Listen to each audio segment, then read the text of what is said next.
What up, fam? I'm on the A side of this walk this morning. Nice mid-range weekday walk.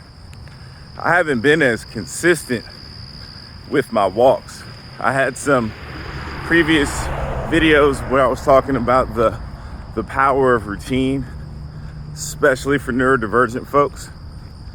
But another part of that power of routine is that when we have breaks in that routine, like vacation, whatever it is, that's the only break I could think of, right?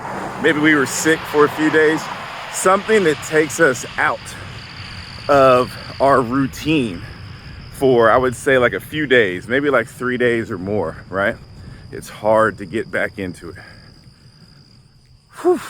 And especially when that break from our routine incorporates dynamics of our identity, of our lives that bring us stress. Maybe during that break, a racist or sexist incident happened to you, and this is something that you have experienced a lot and it really weighs on you, right? That can throw you out of your routine. You can ruminate on it. It can get your dopamine levels all out of flux and all this stuff. Well, really wouldn't be dopamine levels. It's not a pleasure thing, but it'll get your neurotransmitters all out of flux and stuff like this, right? All your biochemistry's out of whack. Or maybe something else happened. Maybe you had to hang out with a friend who really you got some bad history with, but you have this complicated relationship now. Or maybe as a parent or another family member or sibling that you love, right? But stress you out, or there's a bunch of unresolved tension. You come back and that can throw you off. Now for me, I've finally been struggling to get into a better routine. There's all this anxiety, some postpartum depression. Men get postpartum depression too. Some of y'all don't realize this, right? I didn't get that with the first child. Second child, I got postpartum depression because I have depression and anxiety naturally anyway, being ADHD. So I'm more inclined to get postpartum depression. Still working through it now, just it's a lot better. My anxiety feeds into that. So when I have situations that take me out of a routine, and my routines are pretty loose, they're not like firm structures.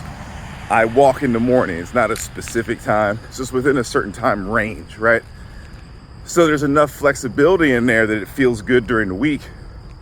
But when something throws me off, like a trip, and I get to eat and drink a bunch of foods that I haven't really been eating and drinking, and I get that taste, my brain gets that feeling again, it's hard to kick that, right? And I also have a lot of projects right now that are have very long time windows on them. And so that makes it a little bit challenging. So there's not that force of a deadline to push ADHD folks to get motivated, right?